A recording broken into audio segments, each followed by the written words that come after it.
C'est toujours un plaisir pour moi de vous retrouver, mesdames et messieurs, chaque vendredi pour essayer d'analyser des questions d'actualité. Aujourd'hui, ce qui nous réunit sur ce plateau, c'est le renouvellement plutôt de la classe politique, mais aussi on va faire un petit crochet sur la marche qui a eu lieu récemment, qui a été malheureusement dispersée par la police. On reçoit sur ce plateau monsieur Alain Ongo, il est analyste politique, mais aussi acteur politique au sein de la formation politique UDPS Kibassa. Bienvenue dans ce plateau. Merci beaucoup, monsieur Dossien. Merci pour l'invitation que vous nous avez lancée. Vous allez bien, on espère. Oui, nous sommes en forme. Voilà, avant peut-être de parler de ces renouvellements politiques, mais aussi les préalables pour y arriver, vous avez annoncé au cours d'une émission ici, je vous avais reçu l'organisation d'une marche pour le retour à l'ordre constitutionnel. C'était quoi la suite? Parce que nous avons appris que cette marche a été dispersée. Oui, merci beaucoup, monsieur Dossin. Je vais déjà souligner ici que la constitution de notre pays est vraiment mise à mal dans la province d'Ilo-Alaba, tout simplement parce que vous allez tomber d'accord avec moi qu'il y a autant de marches qui avaient précédé notre marche que nous avions demandé le 8 avril 2023. Et ces marches-là ont toujours été interdites par la mairie de Kolwezi. Et nous nous posons la question, pourquoi chaque fois qu'on demande une marche alors que c'est une manifestation garantie par la Constitution, pourquoi la mairie de Kolwezi a toujours refusé? Il y a l'UJK qui avait demandé la marche, on a refusé. Il y a la société civile, lorsqu'il y a eu un problème de Kanyamaka CC ici, qui avait demandé aussi de marcher, on a refusé. Et nous sommes venus aussi avec notre thématique qui est du reste noble, qui est le retour à l'ordre constitutionnel dans notre province, parce que comme vous le savez, depuis que Richard Mouyej-Manguez-Mans avait démissionné, jusqu'à ce jour, la loi électorale est totalement violée à son article 160. Alors nous avions estimé qu'il fallait utiliser une disposition de la Constitution pour que nous puissions exprimer, parce que c'est le seul moyen que la Constitution nous permet d'exprimer notre mécontentement.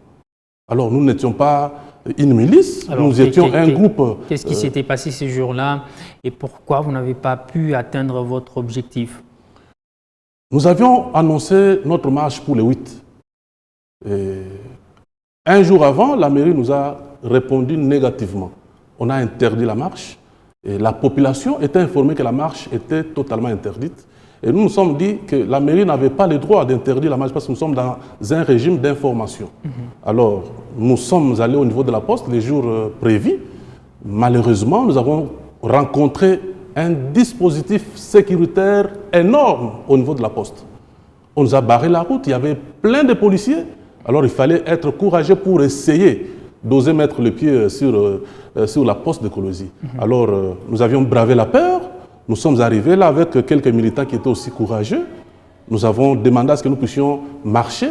La police a refusé, sous prétexte qu'il y aurait des instructions qui viendraient de la hiérarchie pour que la marche ne puisse pas avoir lieu.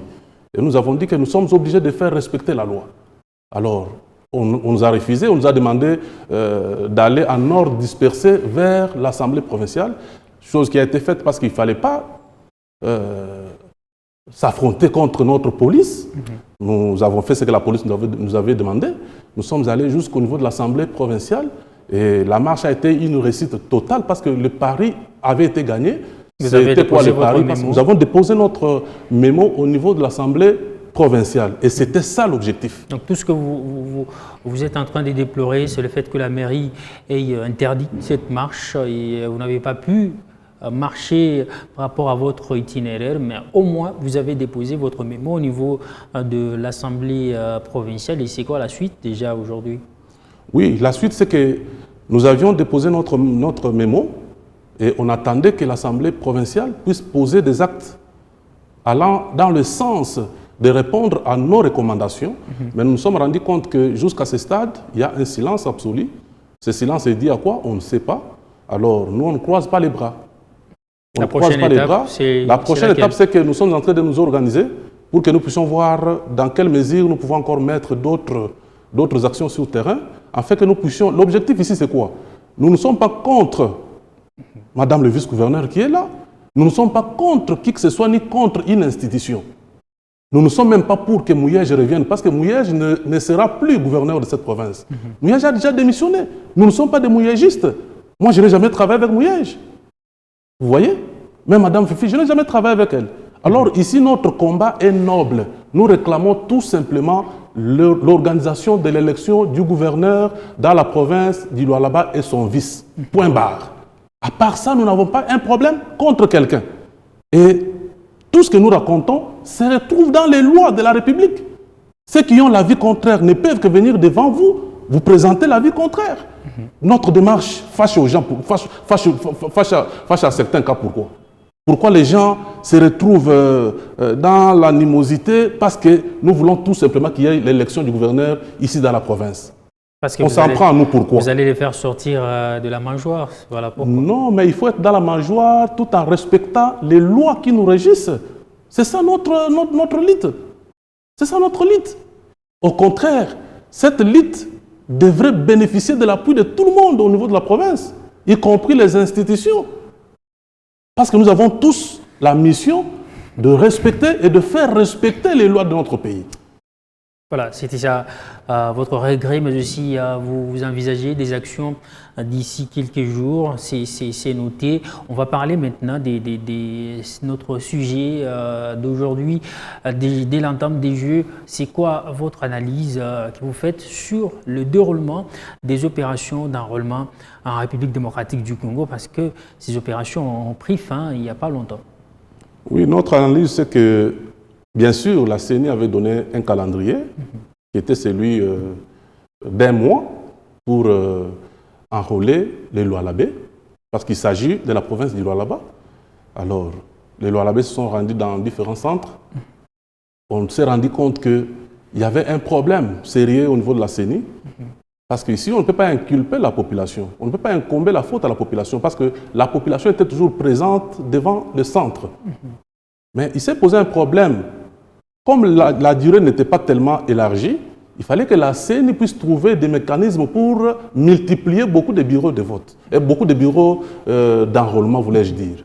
Alors, il s'est fait qu'il y a eu moins de bureaux, moins de machines dans les bureaux, et encore des pannes, des machines qui ne cessaient de se manifester. Un bureau peut avoir 2 machines. Il y a des bureaux qui avaient 3 machines. Donc, mais avant qu'on atteigne 12 heures, vous vous rendez compte que sur les 3 machines, 2 sont tombées en panne et on reste avec une machine devant une foule dehors. C'est ce qui a causé des problèmes pour que la CENI ne puisse pas atteindre effectivement toute la population. Et aujourd'hui, nous déplorons cet état de choses parce qu'il y a des gens qui sont restés malgré les quelques jours qu'on a ajoutés. Et ces gens qui n'ont pas reçu leur carte, c'est une mauvaise nouvelle pour vous qui serez candidat en décembre de cette année en cours, parce que le nombre d'électeurs ne sera pas le même attendu par la CENI. C'est une mauvaise nouvelle comme vous l'annoncez, et nous ne savons pas pourquoi ceci arrive. C'est fait à des fins ou bien il y a des calculs cachés derrière ça, on ne comprend rien. On ne comprend rien, M. Dossin. Parce que la CENI, au regard de l'article 211 de notre Constitution, la CENI est reconnue comme étant l'organe technique chargé de l'organisation du processus électoral. Et lorsqu'on parle processus, c'est-à-dire il y a l'enrôlement, il y a tout ce qui suit jusqu'au niveau de l'élection. Mais si déjà à ce stade ici, on se rend compte qu'il y a une grande masse de la population qui n'a pas de carte d'électeur, alors nous comprenons que ici, d'abord, au niveau des sièges, il se posera un problème sérieux, parce qu'aujourd'hui nous en avons 22. On se pose la question, quand cette loi va être publiée ou promulguée, les lois là-bas vont se retrouver avec combien de sièges? Nous risquons de descendre à 15 ou à 12, ce qui ne sera pas profitable pour nous autres. Voilà pourquoi nous décrions cet état de choses. Il fallait que la CENI puisse laisser au moins même un bureau qui peut commencer à recevoir le requérant, en fait que tout le monde puisse avoir la carte, parce que la CENI a la mission d'organiser l'élection inclusive et non l'élection exclusive. Voilà. Maintenant, ici au Lualaba, nous nous rendons compte que l'élection que la CENI est en train de chercher à organiser sera une élection exclusive parce qu'il y en a qui n'ont pas de carte d'électeur jusqu'à ce stade.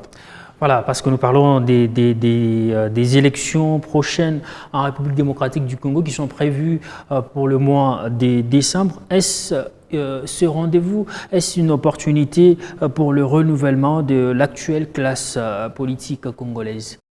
Une très grande opportunité. Mais une chose reste à retenir, que notre jeunesse n'a pas encore compris les rôles qu'elle doit nécessairement jouer dans la communauté ou dans notre pays. Il y a des pays aujourd'hui qui n'ont pas cette jeunesse que nous avons au niveau de la République démocratique du Congo. Au Congo, nous avons une jeunesse, mais qui ne réalise pas réellement son apport dans les institutions et dans le développement de notre pays. Qu'est-ce que cette jeunesse devrait faire pour arriver à ce renouvellement de la classe politique? Vous exigez quoi à la jeunesse? Elle est là dans différents partis politiques, elle s'intéresse au moins à la politique au niveau national, mais aussi au niveau local. Qu'est-ce qu'elle doit faire d'autre? Mais la jeunesse s'intéresse à la politique pour quel genre de politique? Pour la politique de mépris? Pour la politique d'insulte? Pour la politique qui consiste à tenir des discours et des messages d'incitation à la haine? C'est quel genre de politique que nous faisons? Malgré les vœux émis par le chef de l'État de voir cette jeunesse travailler et contribuer au développement de notre pays, je vous rassure ici que notre jeunesse est encore dans le sommeil. Cette jeunesse est encore dans le sommeil. Moi, j'invite ici la jeunesse congolaise d'une manière générale et la jeunesse du Lualaba à la responsabilité et à la rationalité. Nous devons être des meilleurs, des véritables compatriotes et des patriotes de notre pays. On ne doit pas se lever un certain matin, devenir communicateur d'un acteur politique ou d'une autorité quelconque et faire en sorte que, en tant que jeune, que l'on puisse être un canal par lequel l'autorité doit passer pour dénigrer les autres ou pour insulter les autres. C'est parce que cette jeunesse n'a pas de moyens. Et du coup, quand je me retrouve devant une autorité qui m'offre un paquet, je me sens faible et du coup, je cède. Non, c'est à cela que je fais allusion, à la responsabilité et à la rationalité. Nous devons être responsables de nos actes. Lorsque vous venez me proposer un paquet quelconque pour que je puisse m'attaquer à tel, est-ce que vous savez les conséquences d'un discours ou d'un message incitatif à la haine? Vous connaissez les conséquences? Je vous donne ici l'exemple. Vous connaissez les génocides qu'il y a eu au Rwanda.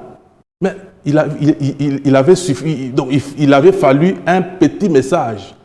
Je dis bien un seul petit message qui a été prononcé dans une radio appelée Radio des Mille Collines.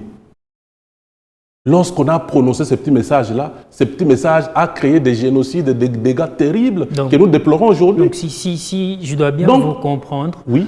Les élections qui pointent à l'horizon, on ne va pas y arriver, on ne va pas arriver à renouveler la classe politique actuelle.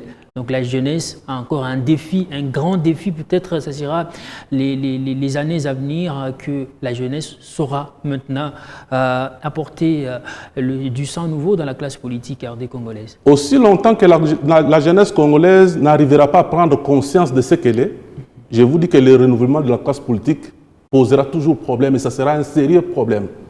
Ça ne sera pas au grand jour.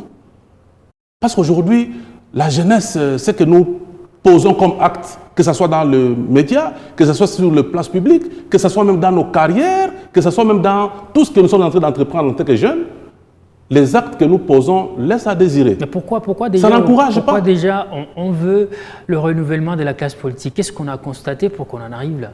C'est tout simplement parce qu'on voulait changer la façon de gérer le pays. On s'est rendu compte qu'il y a une classe politique qui a commencé avec Mobutu, qui a migré et commencé à travailler aussi avec Laurent Désiré Kabila. On s'est rendu compte que la même classe a travaillé avec Joseph Kabila. La même classe aujourd'hui se retrouve avec Félix Tshisekedi comme président de la République. Alors on a dit qu'on ne peut pas continuer avec cette même classe politique. Alors il faut essayer de changer la donne. Parce qu'elle a échoué ou parce qu'elle est la même? Elle est la même et on ne sent pas une nouvelle donne. On ne sent pas une nouvelle formule. Parce que lorsque vous avez besoin de trouver comme résultat 10, il faut faire 5 plus 5. Vous allez avoir 10. Mais la RDC a besoin d'avoir comme 10 a besoin d'avoir le résultat qui est 10 pour son développement. Mais lorsque vous prenez la formule 3 plus 5, ça vous donne 8. On n'arrivera pas au résultat escompté. Maintenant, pour arriver au résultat escompté, il faut faire quoi? Il faut changer la formule. Il faut changer les données. C'est-à-dire, il faut utiliser 5 plus 5, vous aurez 10. C'est là qu'il a essayé de motiver les chefs de l'État pour dire notre pays a traversé des moments difficiles et on n'arrive pas toujours à matérialiser la vision que nous avons pour ce Congo. Alors, essayons de changer la classe politique. C'est comme ça qu'il avait tendu la main à la jeunesse pour qu'il y ait le renouvellement de la classe politique. Maintenant, est-ce que cette jeunesse comprend réellement les enjeux politiques? Est-ce que cette jeunesse est vraiment préparée pour gérer ce pays et donner le meilleur à ce pays que nous aimons bien, la République démocratique du Congo? C'est là que nous disons qu'il y a à boire et à manger. Quand nous voyons chaque jour... Donc, pour dire vrai, parce que la jeunesse ne sait pas comprendre les enjeux politiques, ce n'est pas encore opportun qu'on puisse arriver au renouvellement de la classe politique RD congolaise. Je crois que l'éducation civique doit s'imposer dans chaque parti politique. Dans nos conférences, on doit amener la jeunesse à comprendre que ce pays nous appartient. Parce qu'on a toujours dit que la jeunesse est l'espoir de demain. Quand bien même j'ai toujours refusé cette façon-là de voir les choses, parce que la jeunesse, ce n'est pas l'espoir de demain, la jeunesse, c'est l'espoir d'aujourd'hui. Parce que si vous voulez mieux faire demain, il faut déjà préparer aujourd'hui. Mais lorsqu'on détruit la jeunesse aujourd'hui, on va s'attendre à quel type de résultat demain. Alors je préfère que nous puissions revenir à nous-mêmes, reprendre conscience en tant que jeunes, et que nous puissions comprendre que ce pays nous appartient, et que les autorités que nous avons aujourd'hui vont passer, et que la responsabilité du pays va nous revenir demain ou après-demain. Nous serons quel type d'autorité? Nous serons quel type de dirigeants? Donc, voilà pourquoi nous appelons tout le monde à la responsabilité et à la rationalité. Nous devons être rationnels dans les actes que nous posons. Nous devons être conséquents dans le message et discours que nous prononçons, afin que cela ne puisse pas envenimer la situation dans notre pays pour que ça puisse diviser les gens. Les antivaleurs, ça n'a pas de la place dans notre pays. Mais nous constatons malheureusement que c'est ce qui bat record, surtout dans la classe politique qui est constituée de la jeunesse. La jeunesse est devenue un canal par lequel on passe pour atteindre les camps divers afin de pouvoir prononcer des insultes, des insanités, des antivaleurs. Et ça, nous disons que ça ne marchera pas pour un Congo que nous voulons meilleur demain. La jeunesse doit prendre ses responsabilités et revenir à la raison. Voilà un peu notre conseil. Parce que vous avez parlé de la marche. Je vous rassure ici que notre marche a été annoncée pacifique et notre cause a été annoncée cause noble. Mais nous nous sommes rendus compte qu'après la marche, il y a la jeunesse qui s'est levée du camp de Madame le vice-gouverneur qui a commencé à insulter les gens. On nous a traités de tous les mots dans cette province, dans cette ville. Il y en a qui disent que nous sommes un groupe de délinquants. Est-ce qu'on maîtrise mieux la définition d'un délinquant? Malheureusement. Alors c'est très grave et très difficile. La jeunesse, pour terminer, une jeunesse qui s'adonne à des pratiques d'insulter même les notables katangais. Merci beaucoup. C'est grave. Monsieur Alain Ongo, ça a été un plaisir de vous recevoir. Grave. Le temps nous fait défaut. C'est la fin de ce magazine. Merci à vous tous de nous avoir suivis de partout. Surtout, merci également à vous d'avoir répondu à notre invitation. Merci beaucoup, Monsieur Dossin, pour l'invitation à nous lancer.